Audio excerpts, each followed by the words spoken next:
அப்பா நேற்று 1000 ரூபாய் தான் சம்பாதிச்சார், இன்றைக்கி 5000 ரூபாய் கொடுத்தாரு. இது போதுங்க, நீங்கள் இனிமேல் நல்லா இருங்க. ஆனால் நாளைக்கு பக்கத்து வீட்டுக்காரன் ஒரு 10,000 ரூபாய் கொடுத்துட்டானே, ஏங்க அந்த ஆள் 10,000 ரூபாய் கொடுத்துக்கிறாரு, நீங்கள் 5000 ரூபாய் தானே எடுத்துன்னு வந்தீங்கன்னு கேட்பீங்க. இது வள்ளலாருக்கே நடந்தது இந்த விஷயம். வள்ளலார் அவங்க அண்ணி வள்ளலார் வேலைக்கு போகிறதில்ல, பக்கத்து வீட்டுக்கார பையன் வேலைக்கு போகிறான். வள்ளலாரை நேராக அவங்க அண்ணி வேலைக்கு போகணுன்னு சொல்கிறதுக்கு பதில் பக்கத்து வீட்டுக்கார பையன் வேலைக்கு போனால் 2 அண்ணா எடுத்துன்னு வந்து கொடுத்தான் நான் வீட்டில். ஏன்னா நீ கேட்டினாது புத்தி வரும் உனக்குன்னு சொல்கிறாங்க அண்ணி. அந்த மாதிரி இது சொல்லி காட்டுறது மாறோன்ட்டு. அதனால தான் சொன்னான், பிழைப்பதற்கு வழி சொன்னால் கேட்க மாட்டான், பெண்டாட்டி மனங்குளிர பேசும் மாடு. உழைப்பதற்கே ஜென்மம் எடுத்தானான்.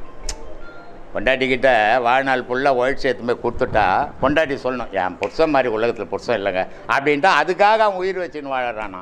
ஆனால் எவ்வளோ தான் நல்ல சொன்னோட கேட்க மாட்டான்டா, நீ ஏன்டா காட்டு கற்றுக்கத்திங்கிறேன்றான். என்ன நான் என்ன பண்ணுறதுமா, என்ன சொல்கிறது? அதனால் வாழ்க்கைன்றது ஒரு பயணம், மரணம்ன்றது ஒரு இரவு மாதிரி. ராத்திரியில் படுக்கிறோமே காலையில் ஏந்து போய் நிச்சயமா சொல்லு, இல்லை ராத்திரியில் தூங்கும்போது எதனா தெரிஞ்சுதா? ஒன்றும் தெரியல, உலகத்தில் என்ன நடக்குதுன்னு தெரியல. ஒவ்வொரு நாளும் மரணம் அடைகிறோம், ஒவ்வொரு நாளும் ஜனனம் எடுக்கிறோம் இல்லையா? இது வாழ்க்கையில் ஒவ்வொருத்தருக்கும் நடந்துக்கிற விஷயம். அந்த ஒவ்வொரு நாள் அனுபவத்தையும் நம்ம யோசித்து பார்க்கணும். நம்ம ராத்திரி படுத்தோமே, நைட்டு ஒன்றுமே தெரியல, அப்படியே உயிர் போயிருந்தால் நம்ம என்ன ஆகிருப்போம்? எது நம்மது அந்திருக்கோம்? இங்கே எதுவுமே நம்மது இல்லையே. அப்போ நான் தான் நிஜம், இறைவன் தான் நிஜம், அதை தேட வேணாவா? இந்த உலக விஷயத்தையே நான் தேடிங்கிறேன் அப்படின்னு யோசித்தாங்கன்னா உண்மை புரியும். ஏம்மா யோசிக்கிறேன்னா வீடியோ பார்த்தாலே யோசிக்கிறேன், இல்லைன்னா அது கூட ஏன் யோசிக்க போகிறேன்? அதனால் அப்படி யோசித்தாங்கன்னா உண்மைகள் விளங்குமா, இல்லைன்னா விளங்காது. இறைவனை சிந்திக்கணும், அதுதான் மனுஷ வாழ்வு. அதனால தான் நான் ஒரு வீடியோவில் சொல்லியிருப்பேன், உலகத்தில் இருக்கிற அத்தனை ஜீவராசியும் குனிஞ்சு தான் நடக்கும், ஒன்று கூட நிமிந்து நடக்கும். ஏதாவது நிமிந்து நடக்கிறதுக்கு தான் வெளிநாட்டு சேனலில் போடுவான், இந்த கீரி புல்லுக்குது, அது அப்படியே 2 காலில் நின்றுக்கினே இருக்கும். ஆனால் நின்றுக்கினே போக முடியாது, நடந்து தான் போவோம், 4 காலில் தான் போவோம். மனித குரங்கு 2 காலில் தான் நிற்கும், ஆனால் நிற்கும்போது பார்த்தீங்கன்னா 4 காலில் தான் நிற்கும். இல்லை, உலகத்தில் எல்லா ஜீவராசியும் குனிஞ்சு தான் நடக்கும், கடவுள் மட்டும்தான்டா நிமிந்து நடப்பான். ஏன் வந்து கடவுளுக்கு அடுத்தபடி அவன் தான்டா அப்படின்னு. ஒரு ராஜாங்கம் இருக்குதுன்னா ஒன்று அரசருக்கு ஃபுல் பவர் இல்லை, அரசருக்கு ஒரு உடம்பு சரியில்லை ஆஸ்பத்திரியில் சேர்த்துக்கிறாங்கன்னா மந்திரி தான் மெயின்டைன் பண்ணணும் இல்லை. ராஜா மாதிரி கடவுள், நம்மெல்லாம் மந்திரி மாதிரி நினச்சிக்கணும்.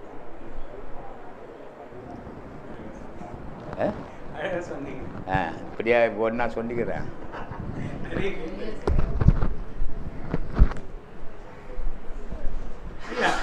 ஒரு பெரிய விஷயங்க சொல்லுப்பா. உங்க எவ்வளவு வீடியோ பார்த்தாலும் சொன்னதே திரும்ப சொல்லாம நிறைய பேர் இருக்காங்க, நேற்று சொன்னதே சொல்லுவாங்க, எப்ப பேசினாலும் புதுசு புதுசாக தான் பேசுறீங்க.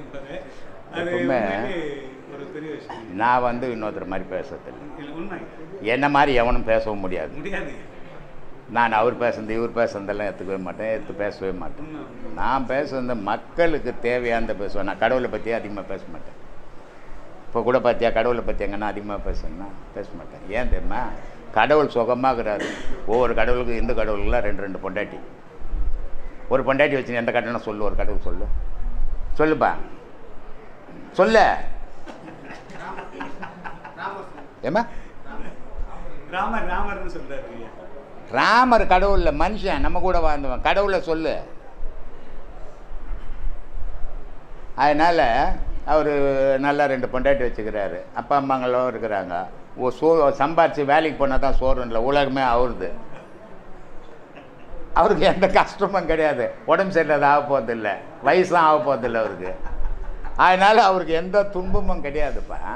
அவரை பற்றியே பேசி என்ன பிரயோஜனம்? இந்த செத்து போகிற நம்ம மனுஷன் ஒவ்வொரு நாளும் உடஞ்சி வாடுறானே, ஒவ்வொரு நாள் வாழ்க்கையை தள்ளவே முடியாத வாழறானே, அவனை பற்றி கொஞ்சம் பேசுங்களேன்.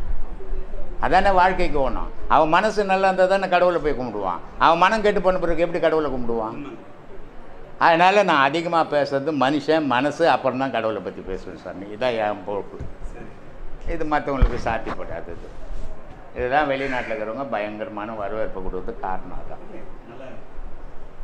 ஏன்பா நல்லா இருக்குங்க. நம்மளுடைய இது மாறுதுங்கய்யா. நீங்கள் இவ்வளோ பேசுறதுக்காக நிறைய பேரோட இது வந்து மாறுது. இங்கே மாறிக்குதோ மாறிலையோ எனக்கு தெரியாது.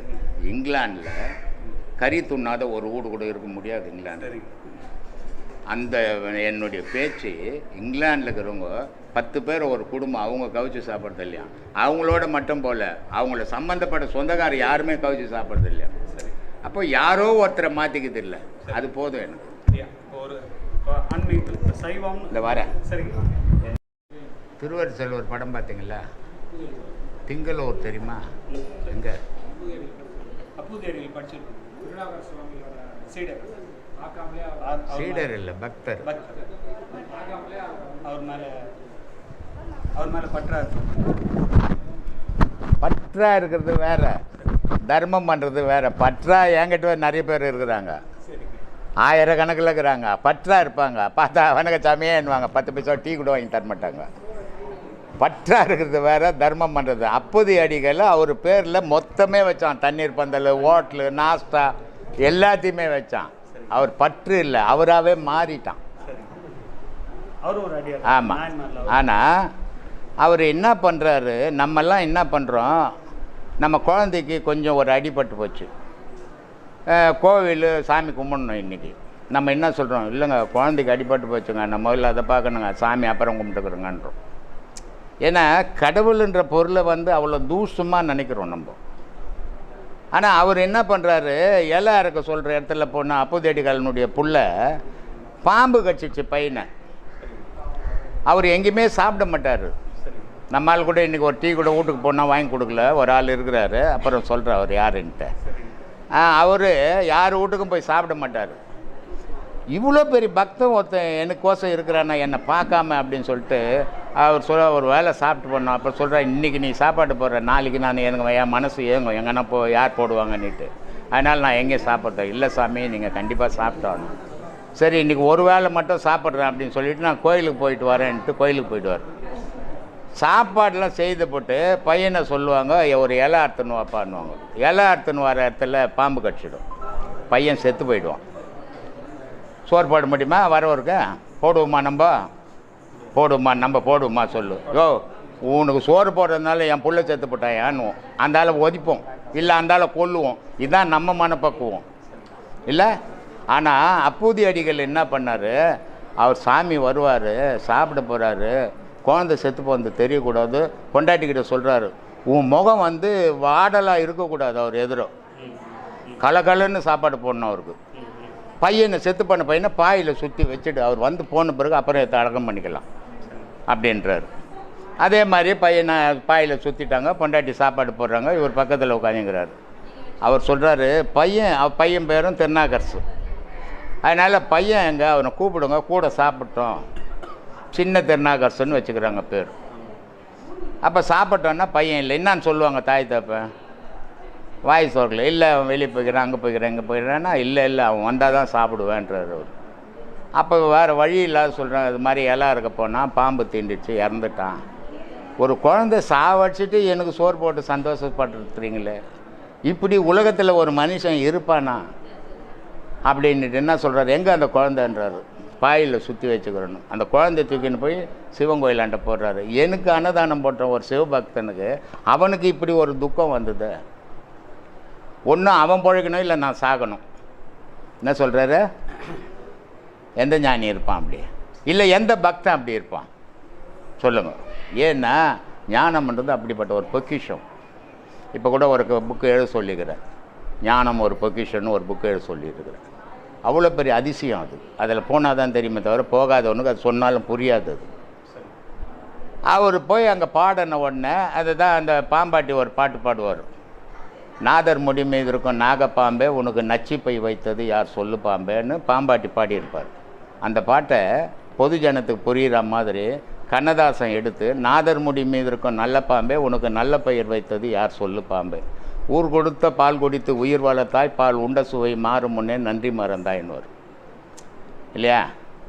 அந்த அப்புறம் அந்த பாம்பு வரும், அந்த விஷத்தை கட்சி துப்பிடும், அப்புறம் குழந்தை நல்லாயிடும். சாப்பிடாமையே அந்த வீட்டில் அந்த குழந்தைய மட்டும் அமுச்சிட்டு இவர் கிளம்பிடுவார்.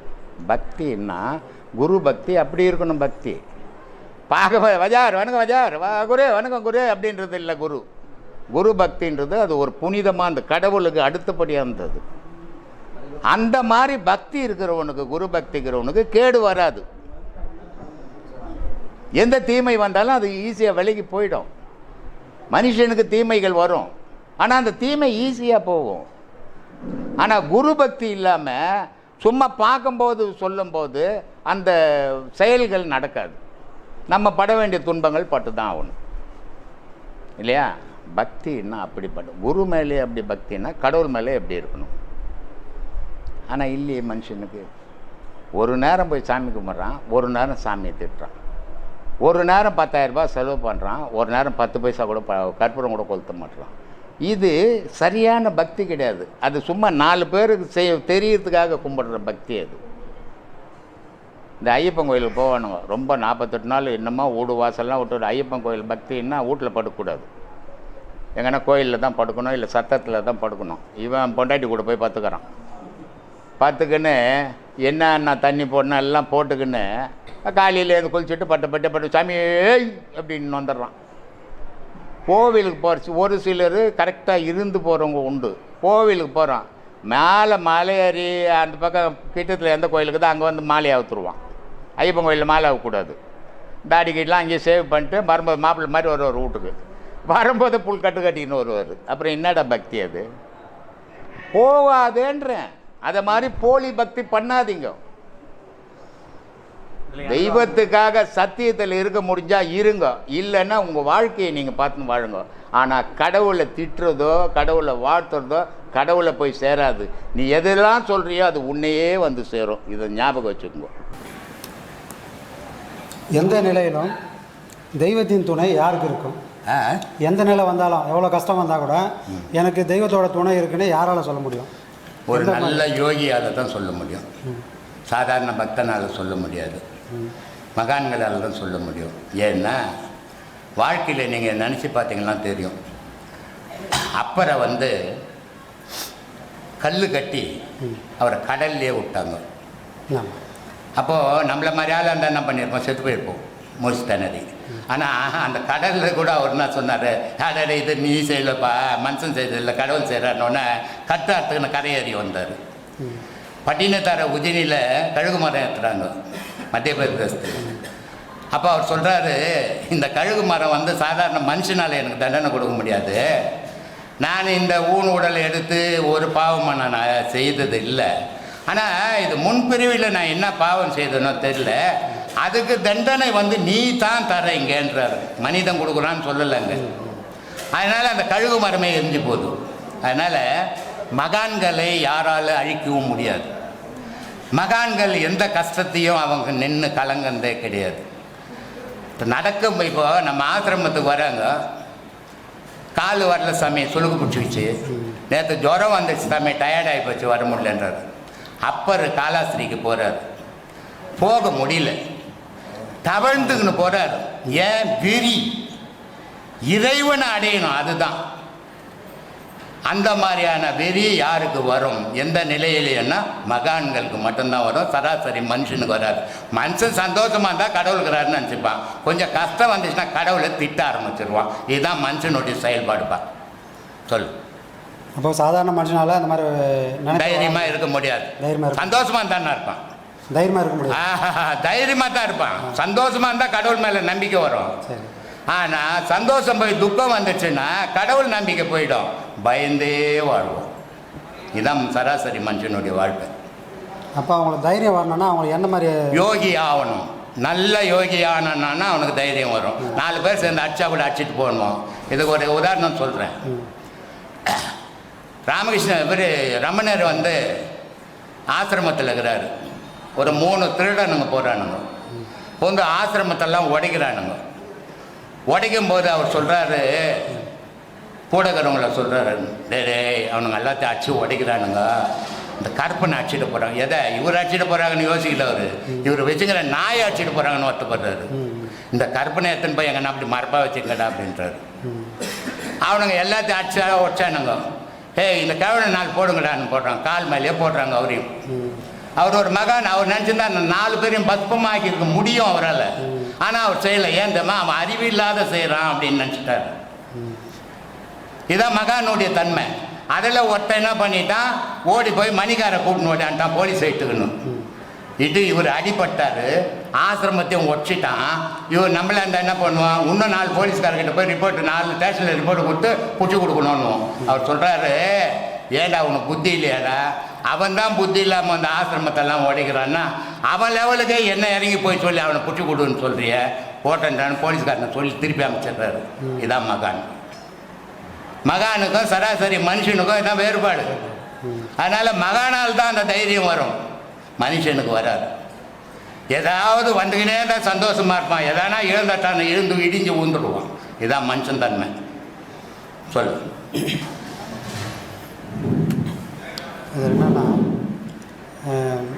மதுரையில் மாணிக்க வாசகரை அரசன் வந்து தண்டனை கொடுக்குறாங்க. இதில் காவிரி ஆற்றை அடைக்கணுன்றதுக்காக பிட்டுக்கு மண் சுமந்து சிவபெருமான் வர்றாரு. சரி. பிட்டுக்கு மண் சுமந்து அந்த பிட்டை சாப்பிட்றாரு. அப்போ யாருக்குமே தெரியல அந்த சுவை என்னன்றது. ஆனால் அவர் அடிபடும் போது எல்லா உயிர் மேலேயும் அந்த அடி விழுந்தது. அடி மட்டும் எல்லாருக்கும் தெரியுதுன்னா அப்போ அந்த சுவை மட்டும் அவர் சாப்பிட்டா அப்போ சுவை மட்டும் யாருக்கும் தெரியல. அது என்ன காரணம்? இது ஏன்னா அந்த சுவை வந்து அவர் நாக்கு சாப்பிட்டது. ஆனால் அவரை சுமக்கிறவங்க தான் உலகத்தில் இருக்கிறவங்கலாம். சிவபெருமான சுமந்து திரியறவன் தான் இந்த உடல். அதனால தானே நந்தி வாகனம் நீ வச்சுக்குது. இந்த உடலெல்லாம் நந்தி தானே, உள்ளே இருக்கிறது தானே சிவம். இந்த நந்தி மேலே அவர் அடித்த உடனே உலகத்தில் இருக்கிற நந்தி உடல் மேலெல்லாம் அடிபட்டது. ஆனால் அவர் சாப்பிட்ட சுவை அடுத்தவனுக்கு போகாது, அது அவரோட போயிடும் அது. அதனால் அந்த பிட்டுக்கு மண் சுமந்து அந்த அடி மண் சுமக்கலன்ட்டு மண்ணை வந்து சாட்டையில் அடிக்கும் போது அதை ஊரில் மதுரையில் இருக்கிற அத்தனை பேர் உடம்புலையும் அந்த காயம் பட்டது. காரணம் என்னென்னா எல்லாருக்குள்ளவும் கடவுள் இருக்கிறான்னு காட்டுறதுக்கு அடையாளம் தான் அது. சொல். அப்போ இன்பம் வரும்போது கடவுளை பற்றி நினைக்க மாட்டாங்க. அப்போ விஷயம் நினைப்பான் இல்லை, 2 விஷயத்தில் நினைப்பான். எப்படி நினைப்பான்? துன்பம் வரும்போது நினைப்பான், அடுத்த வேலைக்கு சாப்பாட்டுக்கே வழி இல்லையா, கடவுளே என்னை இப்படி விட்டுட்டேன்னுவான். இன்பம் வரும்போது சொல்லுவான், இவ்வளோ சேர்த்து வச்சுக்கிறேன், இதை பாதுகாக்கணுமே கடவுளேன்னு நினைப்பான். ஆனால் கடவுளை உண்மையாக நேசிக்கிறது கிடையாது. எது போனாலும் பரவாயில்ல, எது வந்தாலும் பரவாயில்ல, எனக்கு கடவுள் வேணுன்ற எண்ணம் யாருக்கும் இல்லை. வந்ததுன்னா அதை காப்பாற்றுறதுக்கு கடவுள் வேணும், போயிடுச்சுன்னா வர்றதுக்கு கடவுள் வேணும். இந்த 2 வகையில் மனுஷன் வாழ்ந்துன்னு திரியிறான். ஆனால் எது போனாலும் பரவாயில்ல, எது வந்தாலும் பரவாயில்ல, கடவுளே கதின்னு. ஒரு விஷயம் சொல்கிறேன். மாணிக்க வாசகர் இது தாய்மான சுவாமி ஒரு ஜமீன் கிட்ட கணக்கு புள்ளி ஆகிறார். அவர் அன்னாடம் வந்து திருச்சி மலைக்கோட்டை தாய்மான் சாமிக்கு கோயிலுக்கு போயிட்டு தான் மற்ற வேலையெல்லாம் செய்வார். அப்போது அன்னாடம் அவர் போகும்போது அந்த குளிர் காலம் அவருக்கு போக முடியல, ஒதுருது. இதை என்ன பண்ணுறான், ஏன்னா இந்த மனுஷனுடைய குணத்துக்காக இதை சொல்கிறேன். எதுவுமே உண்மை தெரியாத எப்படி வேணாலும் பேசிடுவான் இவன். மண்ணை என்ன பண்ணுறான், குளூரில் போகிற நீ ஜமீன், குளூரில் போகிறப்ப இந்த சால்வையை போத்தின்னு நீ கோயிலுக்கு போயிட்டு வா அப்படின்னு சால்வையை கொடுக்குறாங்க. யாருக்கு? தாய்மான் சுவாமிக்கு. தாய்மான் சுவாமி இந்த சால்வையை போயிட்டுன்னு கோயிலுக்கு போகிறார். போயிட்டு வரும்போது பார்த்தா ஒரு குப்பை தொட்டி ஓரம் ஒரு பிச்சை காட்சி குளூரில் உதிரில் எடுத்துக்கிட்டு உட்காந்துக்கிறான். தாய்மான் சாமி பார்த்தாரு, சி இவ்வளோ உதிரில் எடுத்துக்கணும் அந்தம்மா பண்ணிக்கிறாங்க, நமக்கு எதுக்கு இந்த சால்வை அப்படின்ட்டு இந்த சால்வையை எடுத்து அந்தம்மா மேலே போட்டுட்டு போயிட்டார். இதை சில கல்லணங்க இருக்கிறானுங்கள ஊரில் எப்பவுமே எதுவுமே எந்த உண்மையும் தெரியாமல் பேசுவேன். அவன் என்ன பண்ணிட்டான், போய் ஜமீன்தார்கிட்ட சொன்னான், சாமி சாமி நீ என்னமா அவன் குளூரில் போகிறான்னு சொல்லிட்டு அவனுக்கு சால்வை கொடுத்த, அவனுக்கு பொம்பளை சோக்கு ஜாஸ்தி, அவன் அந்த சால்வை அந்த பொம்பளைக்கு கொடுத்துட்டான்ட்டான். ஏன்னா மனுஷன் எப்பவுமே உண்மையை உணராதவன். எது ஒன்றா அவன் கண்டதே காட்சி கொண்டதே கோலம்னு போடுவேன். எது உண்மை எது போய் ஆராயணும் சக்தி கிடையாது இவனுக்கு. அந்த மாதிரி இந்த மனிதனுடைய செயல்பாடுகள் இவனுக்கு சாதகமாக இருந்தாலும் எடுத்துக்குவான், பாதகமாக இருந்தாலும் இருப்பான். கடவுள் அப்படிப்பட்டவன் இல்லை. அவன் பாதகத்துக்கும் உட்பாடுறதில்ல, சாதகத்துக்கும் உட்பாடுறவன் இல்லை கடவுள். தனித்து நிற்கிறவன். அந்த தனித்து நிற்கிறவனை நீ தனித்து போய் அடைஞ்சின்னா தான் அடைய முடியுமே தவிர உன் சுயநலத்தால் இறைவனை எவனாலையும் அடைய முடியாது. அதுதான் கடவுளுடைய வழிபாடு. அந்த மனோதைரியம் வந்தாலும் வரட்டும், போனாலும் போகட்டும், இறைவன் வேணையா. எனக்கு கடவுள் ரொம்ப கொடுத்தாருங்க அப்படின்னுவான் ஒருத்தன் கடவுளை ஊந்து கும்பிட்டான், பிச்சை எடுக்க விட்டான் என் கடவுள்னும். இது ரெண்டுக்குமே கடவுள் காரணமே கிடையாது. ரெண்டுக்கும் காரணம் நீயே, உன் கர்மாவே. இந்த ரெண்டு காரணத்துக்கும் கடவுள் மேலே போடுவான் பழி. மனிதனுடைய செயல்பாடுகள் எப்படின்னா இவனுடைய இயலாமையை விதி மேலே போடுவான், இல்லை கடவுள் மேலே போடுவான். இவன் மேலே போட்டுக்கவே மாட்டான். நான் செய்த முட்டாள்தானம்னு சொல்லவே மாட்டான். இதனால் அந்த தைரியத்தை இழந்துடுறான் மனுஷன். அப்போ எப்போ அந்த அறிவு அவங்களுக்கு வரும்? யோகி ஆனான்னா வரும். உண்மையான யோகியாக இருந்தான்னா வரும். அந்த யோகி ஆகிற வரைக்கும் இவனுக்கு அந்த இது அந்த தெளிவு வராது. சொல். இப்போ பல பேரோட வாழ்க்கையில் சில காலகட்டம் ஏற்படும். அது என்னென்னா அடுத்து நம்ம என்ன பண்ணுறதுனே தெரியாத ஒரு சூழ்நிலை வரும். நம்ம பண்ணுறது சரியா தப்பா, இல்லை அடுத்து என்ன பண்ண போகிறோன்னே தெரியாத ஒரு இக்கட்டான சூழ்நிலை வரும்போது அவங்க அந்த நிலையை அவங்க எப்படி ஃபேஸ் பண்ண முடியும்? பண்ணவே முடியாது. ஏன்னா என்ன பண்ண போகிறோன்னு தெரியாத போது அவன் குழம்பிட்டான்னு அர்த்தம். அவன் குழம்பிட்டதுக்கப்புறம் ஒன்றுமே தெளிவு, எந்த செயல் செய்தாலும் தெளிவான செயலை செய்ய முடியாது. இதை நான் செய்வேன், சரியா தப்போ அப்படின்னு துணிவு இருக்கிறவன் செய்தால்தான் அது சரியாக ஆகலாம், தோல்வியாகவும் அடையலாம். ஆனால் அந்த தெளிவில்லாதவன் செய்யறதெல்லாம் தோல்வி தான் அடையும். அப்போ தெளிவாக இருந்தால் தான் ஒரு முடிவு எடுத்து இதை செய்ய முடியும். எல்லா நேரத்திலையும் ஒரு முடிவு எடுக்கணும். அது தெளிவானதாக இருக்கணும் அந்த முடிவு. நான் இதை செய்கிறேன், அதில் வெற்றி பெற்றாலும் பரவாயில்ல, தோல்வி அடைஞ்சாலும் பரவாயில்ல அப்படின்ற நினைவோடு போய் செய்தான்னா வெற்றி பெறுவான். ஆனால் இதில் நான் வெற்றி பெறணும், இல்லை தோல்வி அடையக்கூடாதுன்னு சொன்னால் தோல்வி அடைஞ்சான்னா தோண்டு போயிடுவான். அதனால் எந்த செயலாக இருந்தாலும் உலகத்தில் உனக்கு 1000 செயல்கள் செய்யணும்னு ஆசைகள் உண்டு. உனக்கு இறைவன் உனக்குன்னு சில செயல்களை வகுத்து வச்சுக்கிறான். அதுக்குள்ளே தான் நீ உழவ முடியுமே தவிர அதை கடந்து உன்னால் உழவே முடியாது. ஆனால் நீ என்ன நினச்சிக்கிற, இதை நான் செய்தேன்னு ஊரெல்லாம் டம்மார் அடிச்சுட்டுக்கிறீங்க. ஒரு செயலுமே செய்ய முடியாது. உனக்கு இருக்கிற ஆசை எனக்கு இருக்கும். நீ ஒரு பணக்காரனாகிற, நான் பணக்காரனாக இருக்கணும்னு ஆசை வராதா? ஆனால் முடியலையே. எல்லா முயற்சிகளும் உன்னை விட அறிவு எனக்கு ஜாஸ்திக்குது, உன்னை விட திறமை எனக்கு ஜாஸ்திக்குது. ஆனால் நான் செய்யறதெல்லாம் தோல்வி அடையுது. காரணம் என்ன? இறைவன் எனக்கு வகுத்தது, என்னுடைய விதி வகுத்தது. அதுக்குள்ள அந்த வட்டத்துக்குள்ளே தான் ஒவ்வொரு மனிதனுடைய வாழ்க்கையும் பயணம் ஆகுமே தவிர அதை கடந்து இவன் நினைப்பெல்லாம் செயலாகாது. எவனுக்கும் நினைப்பெல்லாம் செயலாகிடுச்சுன்னா கடவுளுக்கே அங்கே வேலை இருக்காது. அப்போது நீங்கள் சொல்கிறது பார்த்தீங்கன்னா பயன்றதே லாபத்தை மட்டுமே கணக்கு பண்ணி வேலை செய்யறதுனால தான் பயம் வருது. வெற்றி தோல்வியை கணக்கு பண்ணாமல் வேலை செஞ்சாங்கன்னா பயன்றதே இல்லை, வராது. காரணம் ஒரு தொழில் செய்கிற எனக்கு இவ்வளோ ஓணுங்க, அதனால் நான் இவ்வளோ கடன் வாங்கி போடுறேங்க அப்படின்னு செய்யும்போது அது தோல்வி அடைஞ்சுன்னா உன் மரணத்தில் எத்துமே விடும். என்னுடைய செயல் செய்கிறேங்க, அது வெற்றி ஆடிட்டேன் தோல்வி ஆடிட்டேன்னு போனீங்கன்னா அந்த பயமும் கிடையாது, மரணமும் கிடையாது. அங்கே பூனா ஆகாயம், கற்பூரம்னா நெருப்பு. அப்போது இந்த 5 பஞ்சபூதத்தை வச்சு தான் நம்ம வழிபடுறோம். இந்த 5 பஞ்சபூதம் தான் கடவுள், மற்றதெல்லாம் கற்பனை தான் கடவுள்ன்றதெல்லாம். அப்போ இந்த 5 பஞ்சபூதத்தையும் வச்சு வழிபடுறோம். சரி, அங்கே தேங்காய் வச்சோம், பூசணிக்காய் வச்சாருன்னா தேங்காயில் மட்டும்தான் முக்கண் இருக்குது, தேங்காயில் மட்டும்தான் மலம் இருக்குது. மேல் மட்டை, அதுக்குள்ள ஒரு ஓடு, அதுக்குள்ள ஒரு காய், அதுக்குள்ள ஒரு தண்ணி. அந்த தண்ணி தான் அமுது. அப்போ தேங்காய் சாமிக்கு எடுத்துன்னு போன ஒற்ற தேங்காவை சாமி பக்கம் தானே வைக்கணும். சாமி பக்கம் ஓட்டை வச்சு போட்டு நம்ம பக்கம் தேங்காய் வச்சுக்கிறோம். இது ஏன்னு எவனும் கேட்கல, எவனும் சொல்லவும் இல்லை. நீங்க சொல்லுங்க சாமி. நீ கடவுளை அடையணும்னா உன் மனம் இந்த மாதிரி வெண்மையாகணும். வெண்மையானால்தான் நீ கடவுளை அடைய முடியும். அப்போ இந்த வெண்மை ஆகணும்னா அந்த மும்மலத்தை நீ அழிக்கணும். மேல் மட்டை, ஓடு, காய், இது எல்லாத்தையும் நீ அழிக்கணும். அழிச்சின்னா தான் இந்த மும்மலமும் போகும்.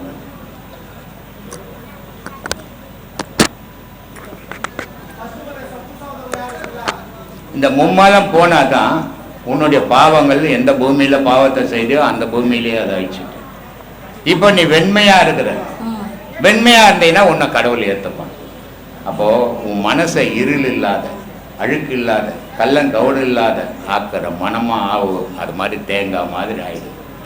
அதனால் சொன்னோம், அகங்காரம் உள்ளடக்கி ஐம்புலனை சுட்டறுத்து தூங்காமல் தூங்கி சுகம் பெறுவது எக்காலம். தேங்காய் கருணை வெள்ளம் தேக்கிருந்து உண்பதற்கு வாங்காமல் விட்ட குறை வந்தெடுப்பது எக்காலம்.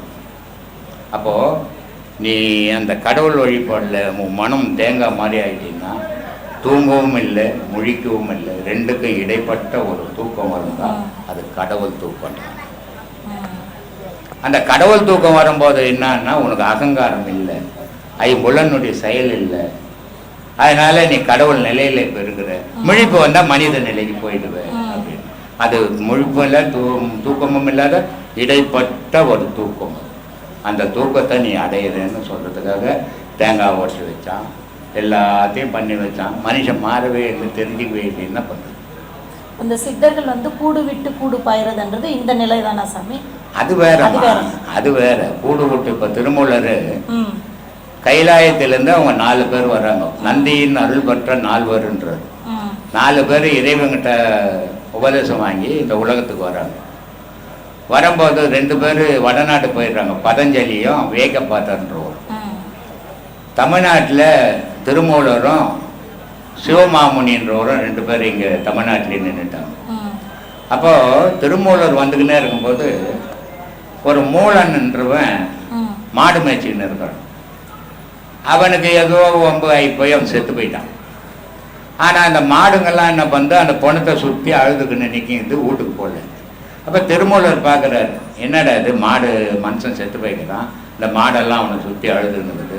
அப்போ இந்த மாடுங்க வீடு போய் சேரணுன்னா என்ன பண்ணுறது அப்படின்னா, இவர் என்ன பண்ணார், இவருடைய கூட்டை பிரிச்சுட்டு அந்த மூலனுடைய கூட்டில் இவர் உயிரை புகுத்திக்கின்னு மூலனாய் போய் மாட்டெல்லாம் ஓட்டி போய் அந்தந்த வீட்டில் சேர்த்துட்டாரு. மூலனுடைய பொண்டாட்டி என்ன பண்ணுறா, நம்ம வீட்டுக்காரர் தான் வந்துக்கிறேன்னு ஓடிடுறான். அப்போ திருமூலர் சொல்லுமா, நான் இல்லை, இது மாதிரி உன் கனவை இறந்துட்டு இருந்தார், இந்த மாடுங்கள்லாம் அழுத்துக்கின்னு இருந்தது, இந்த மாடை ஓட்டின்னு வரணுன்றதுக்காக என் உடலை வச்சுட்டு அவர் உடலுக்குள்ளே புகுந்து வந்தேன். இப்போ போய் நான் என் உடலை தேடணும் அப்படின்னு போய் தேடும்போது இவர் உடல் கிடைக்கல. அப்போது சொல்கிறாரு, இறைவனுடைய கட்டளை பொழுது மூலனுடைய உடலில் புகுந்து நான் இந்த உலகத்தில் வாழணும்னுட்டு, அதனால் என்னுடைய உடலை இறைவன் மறைச்சிட்டான் பொழுது அப்படின்னு திருமூலராக இருந்து கும்பகோணத்தில் 3000 வருஷம் இருந்து ஒவ்வொரு வருஷத்துக்கும் ஒரு பாடல் எழுதுறாரு. அதுதான் கூடு விட்டு கூடு பாயிற நிலை. இது மனுஷனுக்கெல்லாம் சாத்தியம் இல்லை. மனுஷன் கூடு விட்டு கூடு பாய்ஞ்சோன்னா டெய்லி 4 வீட்டில் போட்டுட்டு வந்துடுவோம்.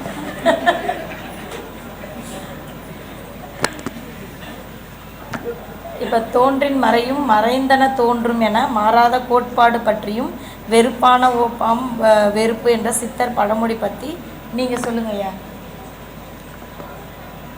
எதெல்லாம் மறைஞ்சதோ அதெல்லாம் பிறந்துக்கினே இருக்கும், எதெல்லாம் பிறந்ததோ அதெல்லாம் செத்துக்கினே இருக்கும், எதெல்லாம் நம்ம சாப்பிட்டோமோ அதெல்லாம் நம்மள சாப்பிடுவோம், நம்மள சாப்பிட்டதெல்லாம் நம்ம சாப்பிடுவோம். இது பட்டினத்தாரனுடைய பாடல். தோன்றின மறையும் மறைந்தன தோன்றும் சிறுத்தனை பெருக்கும் பெருத்தனை சிறுக்கும் அப்படின்னு பட்டினத்தாத்த வரிசையாக சொல்லுவார். இந்த வாழ்க்கையில என்னடா கண்ட நீ, கடவுளை தவிர வேற எதுவும் நிச்சயம் இல்லை அப்படின்றது சொல்லுவார். அதனால எல்லாமே ஒரு நாள் மறைய போகும், எல்லாமே ஒரு நாள் தோன்ற போகும். ஆனால் இந்த தோன்றி இருக்கிற காலத்திலேயே இறைவனை பிடிக்கணும். இதை வள்ளுவர் அழகாக சொல்லுவார், வருமுன் காவாதவன் வாழ்க்கை எரிமுன் வைத்தது போல் கெடுமோ. இவன் என்ன சொல்கிறான், ஒரு பஸ்ஸில் ஏறிக்கினா கேட்டு ஏறு, எங்கன்னா இடிப்பியா எங்கன்னா கவுத்துடியான்னு கேட்டு நீ இது நடக்கிற காரியமாக இருக்கு. இதை சொல்கிறதுக்கு திருவள்ளுவர் ஓணும், நமக்கு தெரியாத இது அவ்வளோ பெரிய மேதை தேவையில்லை. அவர் என்ன சொல்கிறாரு, நீ பிறந்தது நிஜம் இந்த உலகத்தில், இதை யாரும் பொய்யின்னு சொல்ல முடியாது. அதே நேரத்தில் நீ பிறந்தது மட்டும் நிஜம் இல்லை, போகிறதும் நிஜம்தான். ஏன்னா உன் தாத்தா போய்க்குது, உன் ஆயா போய்க்குது, உங்கள் அப்பா போய்க்குது, எல்லாம் போய்க்கிறாங்க, நீயும் போய் தான் ஆகணும். இந்த ரெண்டுக்கும் நடுவில் கடவுளை பிடி, இல்லைன்னா வெக்காப்பாருக்கிட்ட நெருப்பு காட்டினா எப்படி பற்றிக்கும், அந்த மாதிரி வீணாக போடுவேன் அப்படின்றது சொல்கிறார். வருமுன் காவாதவன் வாழ்க்கை எரிமுன், எரின்னா வைக்க, எரிமுன் வைத்தது போல் கெடும் அப்படின்னு வள்ளுவர் சொல்கிறார். சரி, வரதுக்கு முன்னே காப்பாற்றிக்கினா நான் என்ன சாமி ஆவேன்? அப்போ சொல்கிறார், மலர் மிசை ஏகினால் மானடி சேர்ந்தார், நிலமிசை ஏகினால் நீடு. அந்த மாதிரியான நிலையை ஒன்று உருவாக்கிங்கன்னா காலம் முன்னை பற்றி பேசுகிறார். இப்போ வள்ளுவர் போய் 2200 வருஷம் ஆகிப்போச்சு. 2200 வருஷமா எத்தனை பணக்காரன், எத்தனை ராஜா, எத்தனை யாரை பற்றி அது பேசுறோமா? திருவள்ளுவரை பற்றி பேசுகிறோம். ஏன்னா எவன் ஒருத்தன் சோறு இல்லாத உலகத்துக்கு உண்மையை சொன்னான்னா அவனை பற்றி உலகம் பேசிக்கினே தான் இருக்கும். ஒருத்த சொகுசு வாழ்க்கை வாழ்ந்தான்னா அவன் கூடயே மாற்றிடும் இல்லையா? கண்டிப்பா சார். அதனால் தன்னை அறியறதுக்கு வழி தேடுங்க, தன்னை ஆராயுங்க. நம்ம இருக்க போகிற எத்தனை நாளோ தெரியாது. அந்த நாளுக்குள்ளே இறைவனை பிடிக்கணுன்ற ஒரு நம்பிக்கையோடு பயணம் பண்ணுவோம். அதுக்கு பாதை யோகம் மட்டும்தான். யோகத்தால் மட்டும்தான் அடைய முடியும், வேறு எதாலையும் முடிய முடியாது. மூச்சு பயிற்சி ரொம்ப முக்கியம். அது இல்லைன்னா நீ அதால் தானே அம்மா வயிற்றுலேருந்து வெளியே வந்த, இல்லைன்னா அம்மா வீட்டில் செத்து போயிருப்பியா? கர்ப்பத்திலே செத்து போயிருப்பேம்மா. மூச்சின்னு ஒன்று இல்லைன்னா கர்ப்பத்திலே செத்து போயிருப்பேன். அந்த மூச்சு இருந்தால் தான் நெகிண்டி வந்து வெளியே விழுந்தேன். அந்த மூச்சை பிடிச்சிருந்தா இறைவனையும் அடையணும். அதை விட்டுப்பட்டு கோயில் குளம் அங்கே இங்கே இதால் கடவுளை அடையவே முடியாது. அதை ஏமாத்தினோன்னா இருக்கலாம். சொல்லு எது வேணும் உனக்கு, அதை தேர்ந்தெடுத்துக்கோ. நீ சொல்கிறாரு, வாழ்க்கை பெருங்கடல் நீந்துவார் நீந்தார் இறைவனடி சேரார் அப்படின்ட்டார். வாழ்க்கை பெருங்கடல் அது என்ன? வாழ்க்கை பெருங்கடல், வாழ்க்கைன்றது ஒரு பெருங்கடலா? ஏன் குளம் இல்லையா, அது கிணறு இல்லையா, குட்டை இல்லையா அப்படின்னா முடிவில்லாதது கடல் இல்லையா? கடலுன்னு ஒன்று இல்லைன்னா காற்றுன்னு ஒன்று கிடையாது உலகத்தில். கடலுன்னு ஒன்று இல்லைன்னா குடிக்க தண்ணி கிடைக்காது. அப்போ கடலால் தான் இதெல்லாம் கட்சின்னு இருக்குது. அந்த வயிறுன்ற கடலால் தான் நமக்கு மூச்சு கிடைக்குது, பேச்சு கிடைக்குது, எல்லாம் கிடைக்குது. ஆனால் இங்கேயே ஓடி இருந்தீங்கன்னா மூச்சு கடவுளை அடைய முடியாது. இதை மடைமாறின்ற திருமூலர் இதை வேறு திசையில் மாற்றி போடு, கடவுளை அடைஞ்சிடுவேன் அப்படின்னு. அதனால சொல்கிற வாழ்க்கை பெருங்கடல் நீந்துவார் நீந்தார் இறைவனடி சேரார். அப்படி அதுவும் கடவுள்கிட்ட போகவே முடியாதுடா, அதை மாற்றி செய்யணும், கடவுள்கிட்ட போயிடுவான்டான்ற திருமூலர். இப்படியெல்லாம் இருக்குதம்மா, அவ்வளோ சிக்கல் இருக்குது சுவாமி. அதாவது பொருளை தேடி அலையாத அப்படின்னு நம்ம சொல்லுவோம். அப்படிங்கிறப்போ எதுக்கு பொன் வேணும் பொருள் வேணும் அப்படின்னு சொல்லி நம்ம லக்ஷ்மி தேவியை வந்து வழிபடணும்? என்ன சம்பந்தம் இதில்? பொருள் தேடவானான்னு யாருன்னா சொன்னோன்னா அவனை விட முட்டாள் யாருமே இல்லைன்னு அர்த்தம். பொருள் இல்லைன்னா ரொம்ப அழகாக சொல்கிறார் வள்ளுவர், பொருள் இல்லாதவருக்கு இவ்வுலகு இல்லை, அருள் இல்லாதவருக்கு அவ்வுலகு இல்லைன்றார். இங்கே பொருள் இல்லைன்னா நீ எப்படி சாப்பிடுவேன் சொல்லுமா? பொருள் இல்லைன்னா நீ எப்படி புடவை கட்டுவேன்? பொருள் இல்லைன்னா எப்படி கம்மல் போடுவேன்? பொருள் இல்லைன்னா நீ எப்படி இங்கே வருவேன்? பொருள் அவசியம். பொருள் இல்லாத இங்கே ஒரு வேலையும் நடக்காது. போனத்துக்கு தான் வேலை இல்லை, அது கூட புதைக்கிறதுக்கு துட்டு பொருள் வேணும் இல்லையா? கிறிஸ்துவ மதம் முஸ்லீம் மதம் இருந்தால் பொட்டி அடிக்கிறதுக்கு துட்டு வேணும், இந்து மதம் இருந்தால் குழி வெட்ட துட்டு வேணும், போனத்துக்கே துட்டு வேணும். அப்புறம் பொருள் இல்லாத மனுஷன் எப்படி வாழ முடியும்? பொருள் அவசியம். ஆனால் அந்த பொருள் உன்னுடைய பொருளாக இருக்கணும், அந்நியர் பொருளாக இருக்கக்கூடாது. அதான் முக்கியம். உன்னுடைய பொருள் மேலே நீ ஆசைப்படுறதோ நீ செய்யறதோ நீ சம்பாதிக்கிறதோ தவறே கிடையாது, அது இயல்பு. ஆனால் அடுத்தவன் பொருளுக்கு ஆசைப்பட்டு அடுத்தவனை ஏமாற்றி அடுத்தவனை கொள்ளையடிச்சு வாழறது தான் தவறான செயல். அது அதனால பொருளுக்கு ஆசைப்படு, உன் உழைப்பில் அடுத்தவன் பொருளுக்கு ஆசைப்படாது, அது தவறாக போயிடும். சொல்லு சுவாமி. ஆன்மீகமும் அறிவியல் தொழில்நுட்பமும் ஒன்றாக சேர்ந்து பயணிக்க முடியுமா? முடியும். எப்படி சுவாமி? விஞ்ஞானின்னு இருக்கிறான் தெரியுமா? எந்த விஞ்ஞானியாவது நல்லா ஷேவிங் பண்ணுங்கன்னு கோட்டு ஷூட்லாம் போட்டுக்கின்னு சுனோலாம் போட்டுக்கின்னு இருக்கிறான்னா? இல்லவே இல்லை. இல்லை, எல்லா விஞ்ஞானியும் பார்த்தீங்கன்னா தாடி விட்டுக்குன்னு கொண்டையை விட்டுக்குன்னு அவன் எப்படி இருக்கிறான்னு தெரியுது. அவன் பொட்டாட்டிக்கு அவனை பார்த்தா பிடிக்காது இல்லை? அப்படி தான் இருப்பான் விஞ்ஞானி. ஞானியும் அப்படி தான் இருப்பான் இல்லையா? அவனுக்கும் அதே மாதிரி தான் இருப்பான். எந்த ஆடம்பரமும் இருக்காது, எந்த இதுவும் இருக்காது. ஏன்னால் விஞ்ஞானிக்கும் ஞானிக்கும் என்ன வேறுபாடு அப்படின்னு பார்த்தீங்கன்னா, விஞ்ஞானி படைத்த பொருளை தேடினுக்கிறான், ஞானி படைத்தவனை தேடிங்கிறான். இவ்வளோதான் வித்தியாசம்.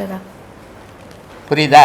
இப்படி இருக்குது. ரொம்ப சிறப்பு சுவாமி. இன்றைய காலகட்டத்தில் வந்து நம்ம வாழ்க்கை முறை வேறு மாதிரி இருக்குது, நம்ம வேலை சூழ்நிலைகள்லாம் வேறு மாதிரி இருக்குது. நமக்கு வந்து ஆன்மீகம் பண்ணணும், ஆன்மீகத்தை தேடி போகணும், இறைநிலை தேடி போகணும் அப்படிங்கிறதுக்கான ஒரு அமைதியான சூழ்நிலையும் நம்மளை சுற்றி இல்லாமல் இருக்குது. ஸோ இந்த மாதிரியான தவறான முடிவு அது. உன்னை சுற்றி அமைதியான சூழ்நிலை இல்லாத இல்லை, உன்னை சுற்றி அமைதியான சூழ்நிலை இருக்குது. ஆனால் நீ அமைதியான சூழ்நிலையை விரும்பாத ஆரவாரத்தை விரும்புகிற நீ. புரியுதா? உலகம்ன்றது எப்பவும் அமைதியானது, அதை எல்லாரும் பயணிக்கலாம் அதில். ஆனால் உன் மனம் அமைதியாக இல்லைன்னா உலகமே அமைதியாக இல்லாத மாதிரி தெரியும். அப்போது உன் மனசை சூர் பண்ணிடு. இப்போ நீங்கள் இருக்கிறீங்க, ஒரு ஆஃபீஸில் வேலை செய்கிறீங்க, உங்களுக்கு கடவுளை கும்பிடுவே நேரம் இருக்காது. எப்படி இருக்கும்? காலையில் இருந்தால் வீட்டில் சாப்பாடு கீப்பாடு குழந்தை கட்டி எல்லாம் செய்யறதுக்கு சரியாக இருக்கும். ஆஃபீஸுக்கு போயிட்டு போகிறீங்க, அந்த குழந்தை குட்டி ஆயா பார்த்துக்கு போகுது. அதனால தான் பெற்றவங்க மேலே பாசம் இல்லாமல் போயிடுச்சு. இப்போ நீங்கள் ராத்திரிக்கு வந்தீங்கன்னா வந்தது என்ன செய்யறதுக்கு சரியாக போகுது. அப்புறம் சாமி எப்படி கும்பிடுங்க? அதே உங்க வீட்டு பக்கத்து வீட்டில் கணவன் போகிறாரு, ஏதோ 4 ரூபா சம்பாதிக்கிறாரு, எத்தனை கொடுக்குறாரு, அந்த அம்மா கோயிலுக்கு போகிறாங்க. இதுக்கு எது காரணம்? உலகம் காரணமா, நீ காரணமா? நீ காரணம், உன் மனமே காரணமே தவிர உலகம் அப்படியே இருக்கிற மாதிரி தான் இருக்கும். உலகம் எப்பவும் மாறினது கிடையாது. மனுஷன் மனசு மாற மாற மாற உலகம் மாறி போதும். திருவள்ளூரின் பக்கத்திலே போலிவாக்கம் உண்டு. அந்த போலிவாக்க சன்னதியில் ஞானமுகம் 2. திருவள்ளூரின் பக்கத்திலே போலிவாக்கம் உண்டு. அந்த போலிவாக்க சன்னதியில் ஞானமுகம் 2. சண்முகநாதன் என்ற பெயர் கொண்ட முகம் ஒன்று. சண்முகநாதன் என்ற பெயர் கொண்ட முகம் ஒன்று. நம் பிரம்மஸ்ரீயாம் நித்யானந்த சித்த வடிவாம் ஒன்று. திருவள்ளூரின் பக்கத்திலே